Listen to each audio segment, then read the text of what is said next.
ओम श्री गुरुभ्यो नमः। ओम गम गणपतये नमः। ओम ऐं सरस्वत्यै नमः। ओम श्रीमात्रे नमः। ओम वागर्धाविव संपृक्तो वागर्ध प्रतिपत्तये जगतः पितरौ वंदे पार्वती परमेश्वरौ।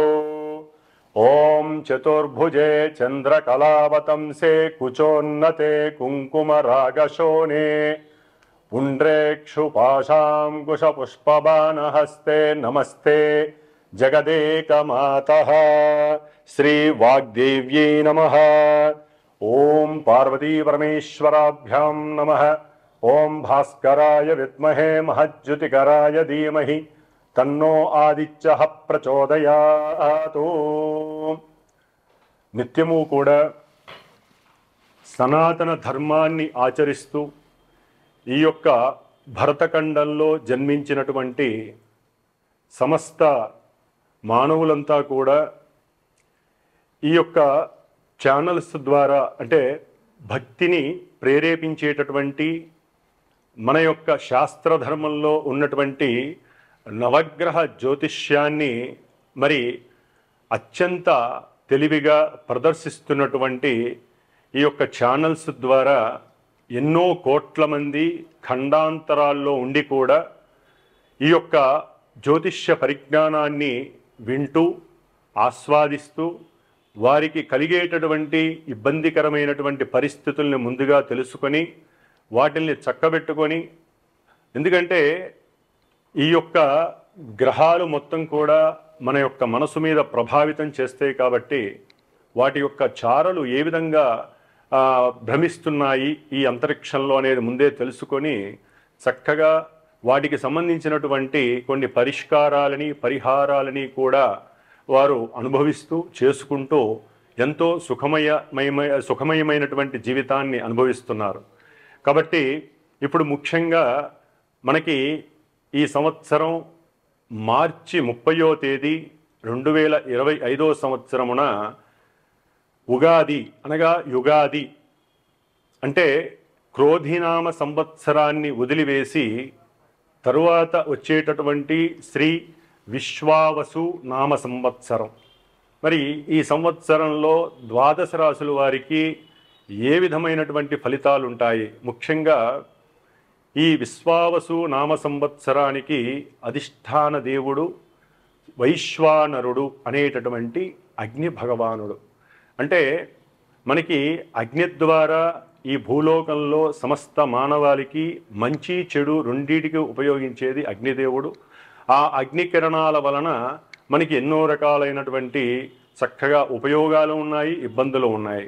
కాబట్టి అగ్నికి అధిష్టాన దేవుడు ఆ సూర్య భగవానుడు కాబట్టి ఆయన యొక్క కాంతి కిరణాలు లోకాలన్నీ కూడా చక్కగా ప్రకాశింపజేస్తూ లోకాన్ని సుభిక్షంగా ఉంటూ ఆరోగ్యాన్ని ప్రసాదిస్తూ సమస్త జీవరాశుల్ని కూడా పోషిస్తున్నటువంటి ఆ సూర్య భగవానుడికి శ్రీ విశ్వావసు నామ సంవత్సరంలో వచ్చేటటువంటి గ్రహాల యొక్క స్థితిగతులన్నీ కూడా ఆయన వలన రక్షించాలని మనస్ఫూర్తిగా కోరుకుంటూ, మరి ఈ యొక్క శ్రీ విశ్వావసు నామ సంవత్సరంలో ప్రజలందరూ కూడా తమ యొక్క కుటుంబాలలో ఉన్నటువంటి సమస్త జనులతో విశ్వాసంగా భక్తితో ప్రేమతో ఎటువంటి గొడవలు కలహాలు లేకుండా వారికి ఉన్నటువంటి గ్రహస్థితి రీత్యా అంటే జన్మజాతకంలో వారు అనుభవిస్తున్నటువంటి గ్రహాల యొక్క దశలు కానీ అంతర్దశలు కానీ విదశల ద్వారా కానీ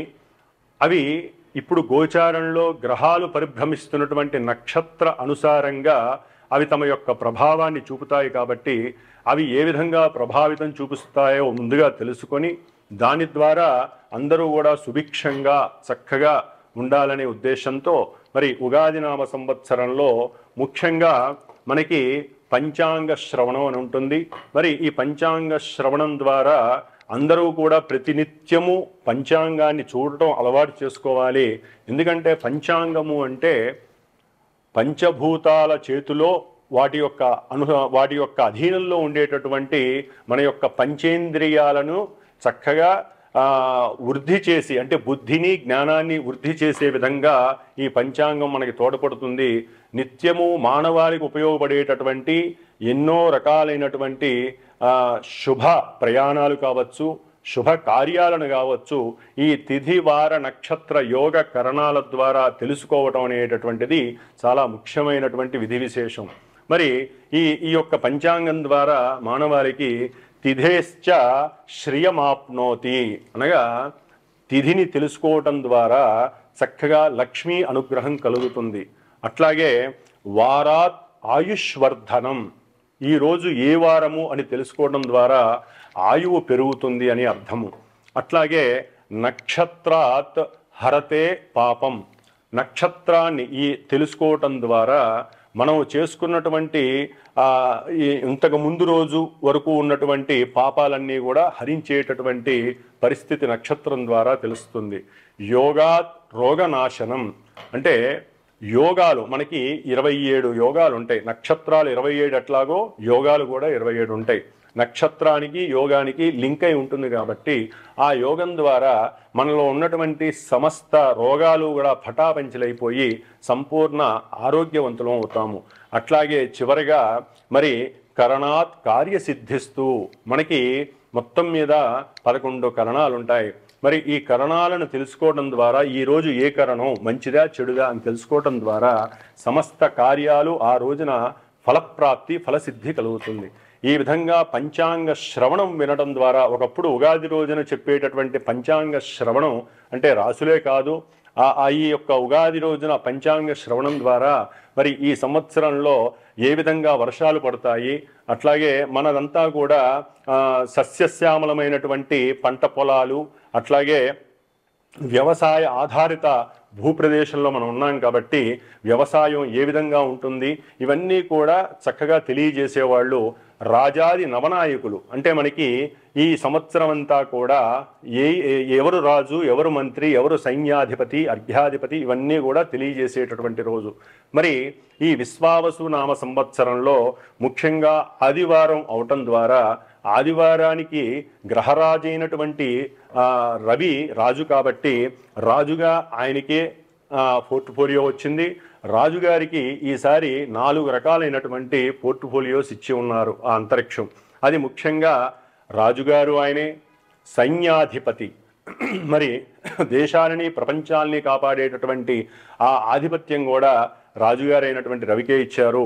అర్ఘ్యాధిపతి, మేఘాధిపతి, వర్షాలు ఏ విధంగా పడతాయి అనేటటువంటిది, అట్లాగే అర్ఘ్యాధిపతి ఏ విధమైనటువంటి పంటలు పండేటటువంటి అవకాశం, ఇవన్నీ కూడా రాజుగారైనటువంటి రవికి ఇచ్చి ఉన్నారు.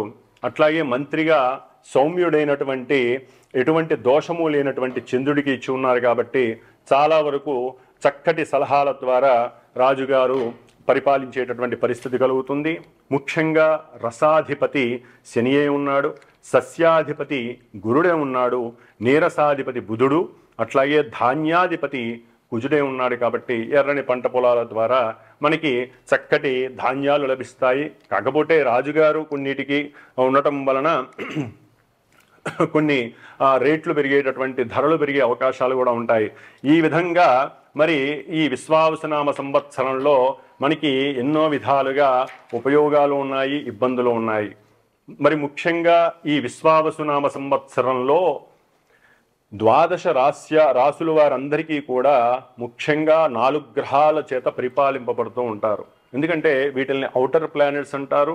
అట్లాగే ఇవి చాలా లాంగివిటీ కలిగినటువంటి రోజుల్ని, నెలల్ని, సంవత్సరాల్ని పరిపాలిస్తాయి కాబట్టి వారిచ్చేటటువంటి ఫలితాలు కూడా చాలా నిదానంగా ఉంటాయి. కాబట్టి ముఖ్యంగా ఈ యొక్క సంవత్సర ఫలితాలను తెలుసుకునేటటువంటి విధి విశేషంలో ఏ రాశుల వారికి గురుడు ఎక్కడున్నాడు, ఆయన ఎప్పుడు వక్రించి ఉన్నాడు, అట్లాగే శని ఏ రాశిలోకి మారుతున్నాడు, ఆయన ఏ నక్షత్రంలో ఉంటున్నాడు, అట్లాగే రాహువు ఎప్పుడు మారుతున్నాడు, ఏ రాశిలోకి మారుతున్నాడు, కేతువు ఏ విధంగా మారుతున్నాడు. అంటే గురు, శని, రాహు, కేతువుల యొక్క రాశుల యొక్క మారటము, నక్షత్రాలు వారు ఏ నక్షత్రాల్లో ఉంటే ఆ నక్షత్రాలకు సంబంధించిన ఆధిపత్య పోర్ట్ఫోలియోస్ని వారు ఆ రాశులకి ప్రసాదిస్తారు. కాబట్టి మరి ఎప్పుడెప్పుడు వారు మారుతారు, అట్లాగే ఏ ఏ రాశుల వారికి ఏ విధమైనటువంటి సుఖ సౌఖ్యాలు ఉంటాయి, వ్యాపార అభివృద్ధి ఉంటుంది, ఇవన్నీ కూడా మనకి కావలసినటువంటి శుభకరమైనటువంటి విషయాలన్నీ కూడా మరి ఈ శ్రీ విశ్వావసు నామ సంవత్సరంలో యుగాది సందర్భంగా మనం ద్వాదశ రాశి ఫలితాల్ని తెలుసుకుందాము. అట్లాగే ప్రతి ఒక్కరూ కూడా ఈ ఉగాది నామ సంవత్సరంలో మర్చిపోకుండా ఇప్పటి నుంచి మనసులో సంకల్పించుకోండి. ఉగాది అంటే గొప్ప పండగ. నూతన వస్త్రాలను పొద్దున్నే ధరించడం, స్నానాలు పూజలు చేసుకొని అట్లాగే చక్కగా తిలకధారణ కంపల్సరీ చేసుకునేటటువంటి అలవాటు చేసుకోండి. తిలకధారణ వలన ఆయుష్ పెరుగుతుంది, అవతల వ్యక్తులు వశీకరణం అవుతారు. అంటే మనకి శుభకరమైనటువంటి వ్యాపారస్తులు కావచ్చు, ఉద్యోగస్తులు కావచ్చు, వివాహం కానివారు కావచ్చు, విద్యార్థులు కావచ్చు, కుంకుమ ధారణ వలన పొందేటటువంటి లాభాలు అన్నీ కాదు, కుంకుమ ధారణ లేకపోవటం వలన మనలో ఉన్నటువంటి షట్చక్రాలన్నీ కూడా నిద్రావస్థలోనే ఉండి చైతన్యం అనేటటువంటిది జరగదు. ఆజ్ఞాచక్రంలో ఎప్పుడైతే మనం తిలక ధారణ, దాన్ని బొట్టు అంటారు, స్త్రీలే కాదండి పురుషులు అందరూ కూడా ధరించగలిగితే గనక చిన్నదో పెద్దదో, ఎరుపుదో తెలుపుదో గ్రీన్దో ఎవరికి నచ్చిన కలరు వారు కంపల్సరీ తిలక ధారణ చెయ్యండి. ఇది మన సనాతన ధర్మంలో తిలకధారణ అనేటటువంటిది ముఖ్యమైనటువంటి ఈ యొక్క ఆజ్ఞాచక్రం, ముఖానికి సంబంధించినటువంటి ఆజ్ఞాచక్రంలో అమ్మవారికి మనం పెడుతున్నటువంటి ప్రసాదంగా భావించండి. ఉదయాన్నే బొట్టు పెట్టిన వాళ్ళు మళ్ళీ స్నానం చేసేంత వరకు కూడా ఆ బొట్టు అట్లాగే ఉంటుంది. కాబట్టి బొట్టు పెట్టడం అలవాటు చేసుకోండి. ప్రతి ఇంట్లో కూడా మగవారు తప్పనిసరిగా బయటికి వెళ్ళేటప్పుడు ఉదయంలో ఆఫీసు వ్యక్తులైనా సరే, ఉద్యోగానికి వెళ్ళేవారు, లేకపోతే వ్యాపారస్తులైనా సరే, లేదా ఇంట్లో తమ పనులు చేసుకునే మగవారైనా సరే ముందు దీపారాధన చేయటం అలవాటు చేసుకోవాలి. ఎందుకంటే ఒక్క పూట మీరు దీపారాధన మీకు తోచినటువంటి ఆవు నెయ్యో, నువ్వుల నూనె, కొబ్బరి నూనె మీ గ్రహస్థితిని అనుసరించి చక్కగా చేయండి. దాని ద్వారా మీ ఇంట్లో అష్టైశ్వర్యాలు కలుగుతాయి. స్త్రీలు తర్వాత చేసే వాళ్ళ దీపారాధనలు పూజలు వారు చేసుకుంటారు. మగవారు మాత్రం దీపారాధన చేసుకొని భగవంతుడి నమస్కారం చేసుకొని బయటికి వెళ్తే ఆ ఇల్లు ఎప్పుడు సుభిక్షంగా ఉంటుంది. ఆ కుటుంబంలో ఎటువంటి పరిస్థితులు అంటే ప్రతికూలమైనటువంటి పరిస్థితులు, అశౌచాలు కలగకుండా ఉంటాయని శాస్త్రం నిర్దేశించింది. కాబట్టి తప్పకుండా దీపారాధన చేయండి. ముందు అవతల వ్యక్తితో మాట్లాడేటప్పుడు ప్రశాంతంగా, నిర్మలత్వంగా, నిర్భయంగా, ధైర్యంగా, ఎటువంటి మనసులో అసూయ, ఈర్ష్య, ద్వేషాలు లేకుండా చక్కగా మాట్లాడడం అలవాటు చేసుకోండి. దాని ద్వారా గ్రహస్థితుల్లో ఎంత లోపాలున్నా కూడా ఆ గ్రహాలన్నీ కూడా మీకు దాసోహం అవుతాయి. మన యొక్క మనసే మన యొక్క గ్రహస్థితి అని అందరూ తెలుసుకోవడం చాలా ఉత్తమం. ఓం శ్రీమాత్రే నమః. మేషరాశి. మేషరాశి వారికి ఉగాది శుభాకాంక్షలు. ఈ ఉగాది మార్చి 30వ తేదీ నుండి మరి మార్చి 19, 2026 వరకు కూడా మేషరాశి వారికి ద్వితీయంలో గురుడు దాదాపుగా మే 14 వరకు కూడా ఆయన ద్వితీయంలో ఉండి ఉన్నతమైనటువంటి ఆర్థిక సంపదలని, బ్యాంకులో అఖండమైనటువంటి నిల్వలని, అట్లాగే తల్లిగారి యొక్క సహాయ సహకారాల వలన మరి వారు ఎప్పటి నుంచో నిర్మించుకోవాలి అనుకున్నటువంటి గృహాన్ని నిర్మించుకోవటం, అట్లాగే వీరు ఏదైతే దూర ప్రాంతాలకి ఉద్యోగరీత్యా ట్రాన్స్ఫర్ అయి వెళ్ళాలి అనుకుంటున్నారో, అంటే ప్రమోషన్ ద్వారా వెళ్ళాలి అనుకుంటున్నారో వారికి అనుకూలమైనటువంటి కొంత సమయంగా భావించవచ్చు. అయితే ఏంటంటే ఈ మేషరాశి వారికి మార్చి 30వ తేదీ నుండి మరి వెనక ఉన్నటువంటి రాశి మీనరాశిలో శని భగవానుడు ఇంకా 5 గ్రహాలు అక్కడ ఉండటం ద్వారా ఈ యొక్క వ్యయస్థానంలో ఉన్నటువంటి గ్రహాలన్నీ కూడా మరి ఈ ఆదాయానికి సంబంధించినవి, విదేశాలకు సంబంధించి ప్రయాణాలకు సంబంధించినటువంటిది, అట్లాగే ఎటువంటి కార్యాన్నైనా సరే ఆలస్యంగా విఘ్నాలతో చేసేటటువంటి ఆ శని భగవానుడు ఉండటం ద్వారా వీరు అనుకున్నటువంటి ఆ యొక్క కార్యక్రమాలు, అంటే విదేశానికి వెళ్ళాలి, అక్కడ ఉద్యోగం చేయాలి, లేకపోతే అక్కడ సంపాదించాలి అని ఏదైతే అనుకుంటారో దానికి సంబంధించి మేషరాశి వారికి కొంచెం అగచాట్లు, ఇబ్బందులు, ఆటంకాలు, ప్రతిబంధకాలు ఈ శని మహానుభావుని వలన, అట్లాగే వ్యయంలో అంటే 12వ స్థానంలో ఉన్నటువంటి రాహువు వలన జరుగుతున్నాయి.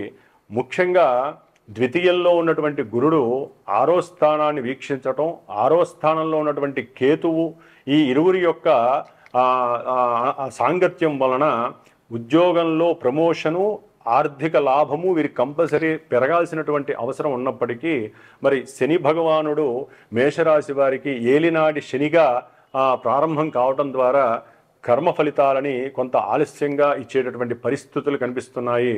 ఎందుకంటే శని పూర్వభాద్ర నక్షత్రంలో ఉండి ముఖ్యంగా లాజిస్టిక్స్ కానీ, సముద్ర ప్రయాణాలకు సంబంధించి కానీ, సముద్రయానం ద్వారా ఫిషింగ్ లేకపోతే వేరే జల సంబంధిత వ్యాపారాలు చేసేవారికి కానీ, ఫుడ్ బిజినెస్ వాళ్ళకి కానివ్వండి, ఈ మేషరాశి వారికి కొన్ని ఆటంకాలు, ఆర్థికపరమైనటువంటి ఇబ్బందులు కలగడానికి అవకాశం ఉన్నాయి. ఏప్రిల్ మే 14 తర్వాత మరి మిథున రాశిలోకి గురుడు ప్రవేశించినంతటనే ఈ సంవత్సరం మేషరాశి వారికి వ్యాపార పరంగా అఖండమైనటువంటి వృద్ధి కలుగుతుంది. అట్లాగే వీరు వ్యాపారపరమైనటువంటి ఆలోచనల్ని డెవలప్ చేసుకొని దాని ద్వారా అటు ఇటు వ్యాపారపరంగా వీరు ఎప్పుడూ వెళ్ళినటువంటి వారు కూడా విదేశాలకు వెళ్ళి రావటం, లేదా దూర ప్రాంతాలకి దూర ప్రయాణాలని చేసి ఆర్థికంగా డబ్బుని గడించటం, ఇలాంటివి జరిగి వారికి కొంచెం శారీరక శ్రమ కలిగేటటువంటి పరిస్థితులు కలుగుతున్నాయి. అట్లాగే వృత్తి ఉద్యోగాలు చేసేటటువంటి మేషరాశి వారికి ప్రమోషన్లు వస్తాయి, ధనం పెరుగుతుంది అనేటటువంటి ఆలోచన ఎప్పటి నుంచో ఉంటుంది. అవి పోస్ట్ పోన్ అవుతూ ఉంటాయి. కానీ అవి కార్యరూపం దాల్చడానికి ఆ శని భగవంతుడు దాదాపుగా వీరికి ఏప్రిల్ వరకు అంటే జూలై వరకు కూడా మరి కొంత ఇబ్బందిని కలుగజేస్తున్నాడు. ఎందుకంటే ఆయన రుజుమార్గంలో ఉన్నంత వరకు ఆర్థిక పరంగా వీరు మేషరాశి వారికి లాభం కలగటం అనేటటువంటిది చాలా ఇబ్బందికరమైనటువంటి పరిస్థితి. అయితే ఏంటంటే మేషరాశి వారికి ఈ శని రాహువులు ఉండటం, ముఖ్యంగా రాహువు జూలై వరకు కూడా ఈ మీనరాశిలో ఉండటం ద్వారా ఎన్నో రకాలైనటువంటి దుస్సంఘటనలు, అట్లాగే వీరి యొక్క ఆలోచన సామర్థ్యం తగ్గిపోవటం, లేకపోతే శారీరకంగా అలజడి బిగినవటం, పాదబాధలు, శారీరక సమస్యలు, ఇట్లా ఎన్నో రకాలైనటువంటి ఇబ్బందులు కలగడానికి అవకాశం ఉంటుంది. అయితే ఏంటంటే గురువు యొక్క బలం వలన వ్యాపార రీత్యా కావచ్చు, చదువుకునే విద్యార్థులు కావచ్చు, అట్లాగే ఎవరైనా సరే ఆ యొక్క గురువు మారేటటువంటి నక్షత్రాల అనుసారంగా కొంత అప్పుడప్పుడు ఫ్లక్చువేషన్స్ కలిగినప్పటికీ కూడా వీరు మేషరాశి వారు కొంతవరకు ఈ రాహువు లాభంలో జూలై నుంచి కూడా రాహువు లాభంలోకి వచ్చిన తర్వాత ఉద్యోగ ప్రమోషన్స్ కంపల్సరీ వచ్చే అవకాశాలు ఉంటాయి. అయితే మేషరాశి వారు ఈ ఏలినాడి శని దోష ప్రభావం తగ్గడానికి కంపల్సరీ శనిగ్రహ స్తోత్రాన్ని, చక్కగా పిప్పలాద స్తోత్రాన్ని నిత్యము పారాయణ చేసుకోవాలి. హనుమాన్ చాలీసా రోజు చదవాలి. అవసరమైతే వీరు శనిగ్రహ ఏలినాడి శని దోషం నడుస్తుంది కాబట్టి శని త్రయోదశులు వచ్చినప్పుడల్లా శనీశ్వరుడికి అభిషేకాలు చేసుకోండి.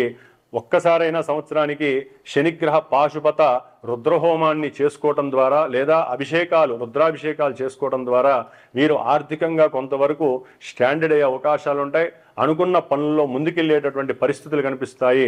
ఏదేమైనప్పటికీ మేషరాశి వారికి కొంతవరకు కూడా జూన్ వరకు జూలై వరకు కూడా కొన్ని ఇబ్బందులు తప్పవనే చెప్పాలి. ధైర్యంగా ఉండాలి. మానసికమైనటువంటి ఆలోచనలు అటు ఇటు మారకుండా సాధ్యమైనంత వరకు దైవం మీద ధ్యానం పెట్టి ఏకాగ్రతతో ఉంటే అన్ని విధాల చదువులో కానీ, విద్యలో కానీ, లేకపోతే ఉద్యోగంలో కానీ, వ్యాపారంలో కానీ మీకంటూ ఒక కీర్తి ప్రతిష్టలు సంపాదించుకునే అవకాశం మీ చేతుల్లోనే ఉంది, మీ మనసు మీద ఆధారపడి ఉంది. కాబట్టి మేషరాశి వారందరూ కూడా కంపల్సరీ ఈ యొక్క 2.5 సంవత్సరాలు ఏలినాడి శని దోషం పోగొట్టుకోవడానికి శనిగ్రహ స్తోత్రాన్ని, శనిగ్రహ హోమాల్ని, అభిషేకాల్ని, హనుమాన్ చాలీసాల్ని, సుందరకాండ పారాయణని చక్కగా ఆచరించండి. శుభప్రదంగా ఉండండి. ఓం శ్రీమాత్రే నమః.